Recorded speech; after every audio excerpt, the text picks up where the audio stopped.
Nah, untuk saat ini, perusahaan menghasilkan laba bersih sebesar 5 miliar per tahun dan pada tahun lalu membagikan dividen sebesar 1 miliar atau sekitar 20%.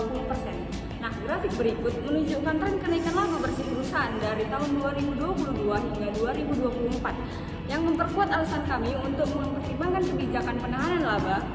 Nah, di tengah rencana ekspansi 2 tahun ke depan, kami menyarankan dividen tetap dibagikan dalam jumlah moderat, misal 20-25%. Nah, untuk menjaga kepercayaan investor.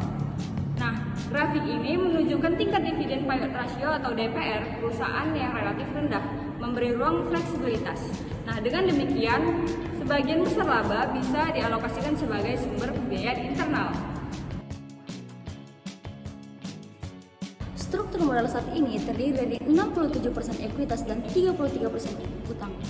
Grafik ini menunjukkan perbandingan struktur modal saat ini dengan struktur yang kami usulkan, di mana porsi utang dinaikkan secara terukur hingga 40-45%.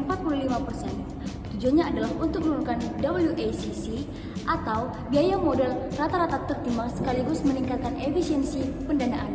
Grafik berikut memperlihatkan bahwa peningkatan proporsi utang mampu menurunkan WACC secara bertahap hingga mencapai titik optimal.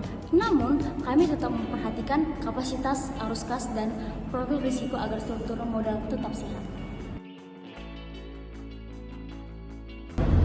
Jika perusahaan memutuskan menambah proporsi utang, maka manajemen risiko keuangan menjadi prioritas utama.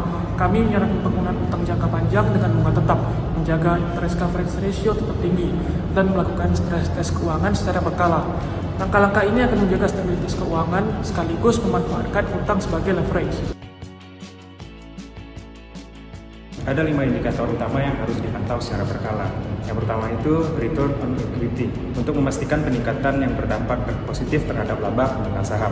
Yang kedua, debt to equity ratio, untuk menjaga tingkat risiko keuangan tetap aman. Yang ketiga, ada weighted average cost of capital, untuk memastikan struktur modal tetap efisien. Yang keempat, ada payout ratio, untuk menilai konsistensi dan kesehatan kebijakan dividen.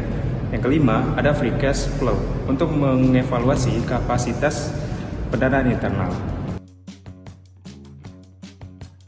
Nah, sebagai tim keuangan, kami menyampaikan analisis ini kepada manajemen dan pemegang saham dengan pendekatan yang sistematis dan berbasis data agar memberikan keyakinan terhadap arah strategis perusahaan.